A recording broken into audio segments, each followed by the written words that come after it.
Hi everybody, Coach Tiffany here.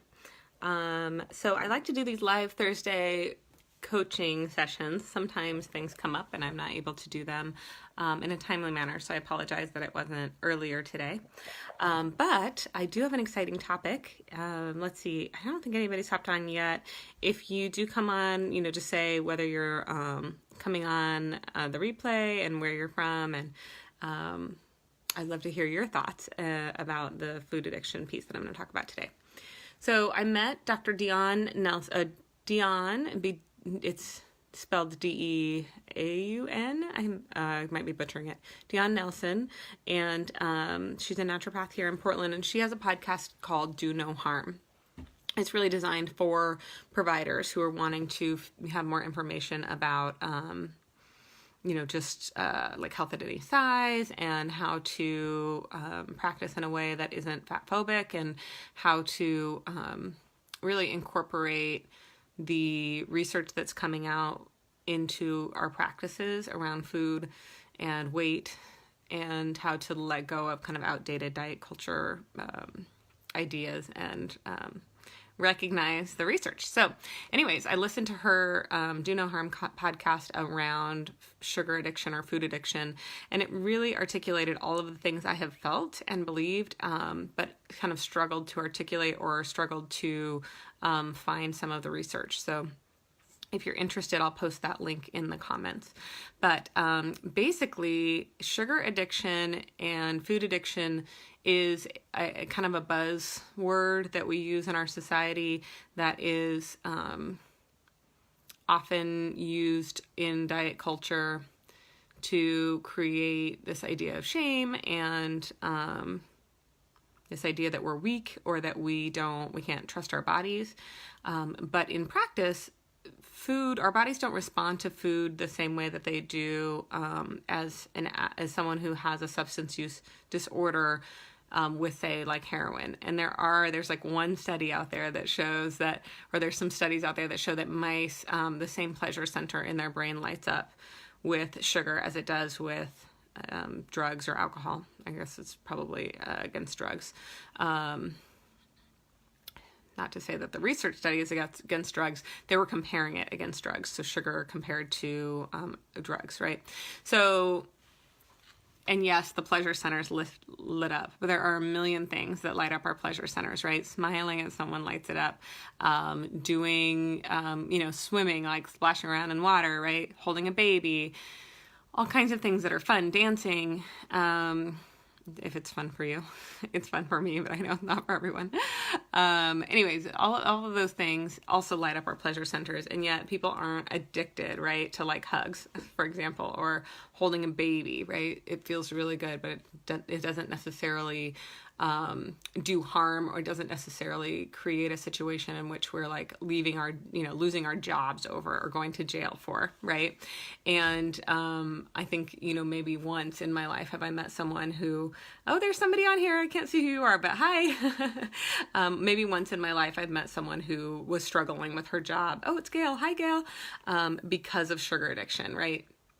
And so it's not to say that we don't feel that kind of pull, right? Or that we don't feel like we're consumed by the need for sugar or food at certain points.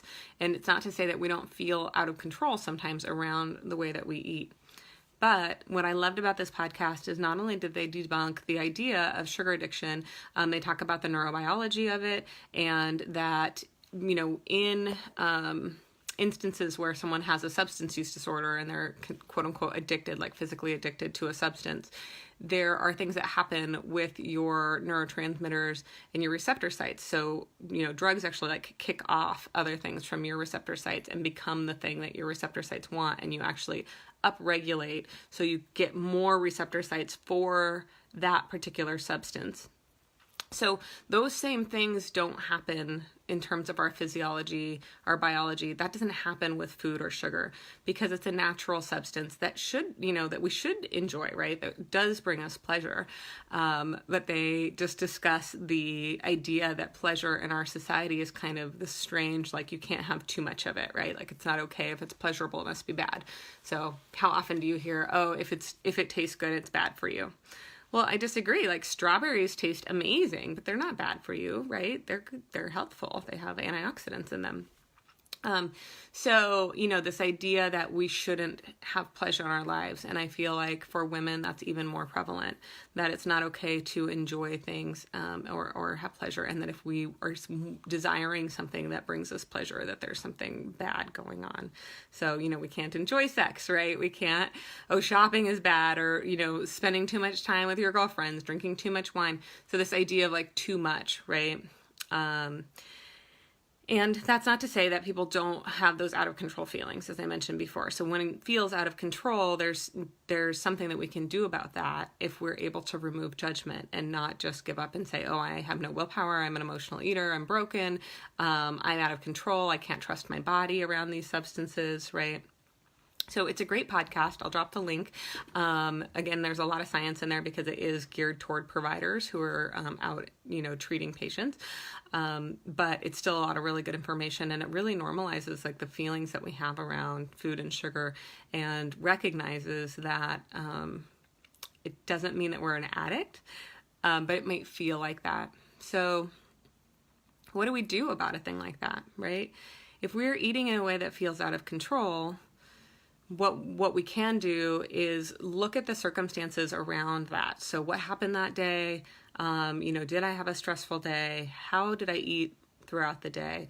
What else has been going on with my body? So, I recently had a client who has had antibiotics recently. And so, after you've had antibiotics, it kind of wipes out some of the good flora in your gut, and it can create the situation where you have an overgrowth of yeast or kind of an overgrowth of the bad bacteria after the antibiotics are done. So you actually might be craving sugar because the antibiotic or the bacteria in your gut or the yeast in your gut are out of balance. So they can fuel you to crave sugar. Or perhaps you didn't get much sleep this week for whatever reason. That increases your cortisol level and causes you to crave more carbohydrates. So, there are a lot of layers to it. Sometimes there is a component of emotional eating.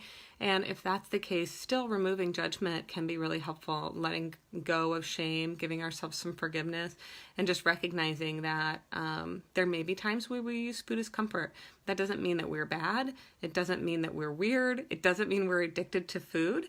And there is something we can do about that, right? Like if you're having times where it's purely an emotional connection, which I actually believe it's pretty rare that it's just emotional. A lot of times it feels emotional because you had a stressful day, but maybe that's also because your cortisol is high and also because you didn't have enough breaks. So you're tired. And so you're, wanting to reach for that quick fix to kind of boost your energy, right? Or because, like I said, there's like that gut bacteria. There's a million reasons why we might crave sugar. And it just happens that on a day that's more stressful, our defenses are a little lower, right? We might not make as good of choices. We might go for the quick and easy. And that's not the same as emotional eating in my book. So anyway, so listen to the podcast. It's fabulous. I love her. She's amazing. She's very, she advocates for health at any size and for just very similar ideas around food and healing your relationship with food rather than restricting ourselves. And I just want to mention one more piece about the podcast. I guess I'm going to tell you guys just about all of it, but the piece about restricting. So what studies have shown is actually if you restrict food, then, and it showed it even in mice, if you restrict food, and sugar in particular, it's actually going to, you're going to want more of it, and it's going to actually light up those pleasure centers even more. So when we continually try to restrict these things, it really does kind of trigger our inner toddler and make us want it. But also like on a physiological level, our bodies will prime us to enjoy it more and want it even more. So restricting it isn't the best way to go if you're wanting to avoid it for your health. Connecting it to how you feel when you eat it. Does it feel like, do I get a headache? Do I feel crummy the next day? Do I want to feel like that? Is it really worth it? That's one way we can start to work on that. And then if you're just not wanting to eat it because, because you think it's bad, right? Like really examine that belief system, let go of the judgment. And then, you know, the third option too is kind of crowding it out. So making sure you're getting in lots and lots and lots of good veggies and healthy fats and lean proteins.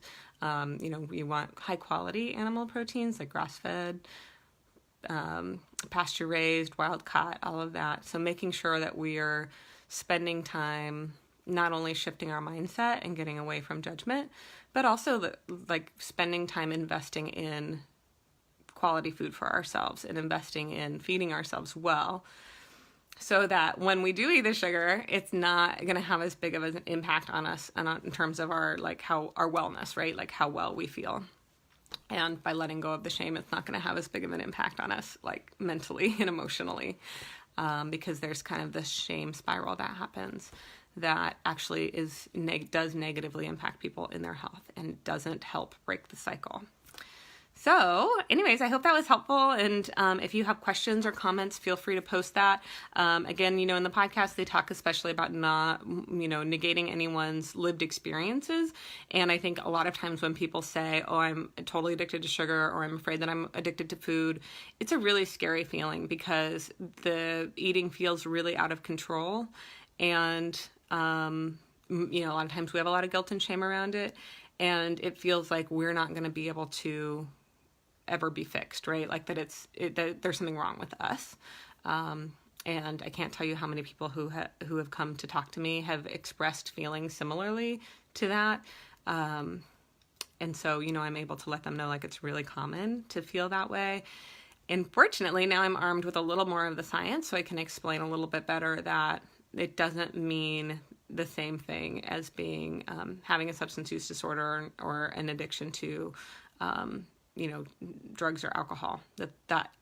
Those aren't like a natural substance, the same as like a food or a walk on the beach or another thing that would give you pleasure naturally. Those things actually, the term they use in the podcast is they actually hijack your like neurobiological processes. And, you know, food and other things, they do give us pleasure and they're kind of a go-to for us now, but those don't hijack the processes the same. Those are kind of a natural use of the process that's already there. So anyway, I hope this was helpful. I found the podcast fascinating and lovely.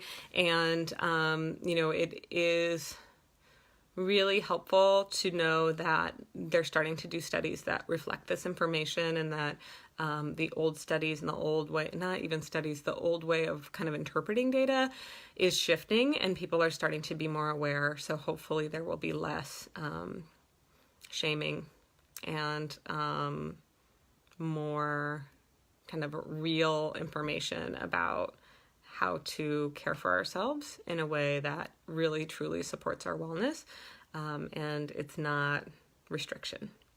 All right, have a great day, everybody. Bye.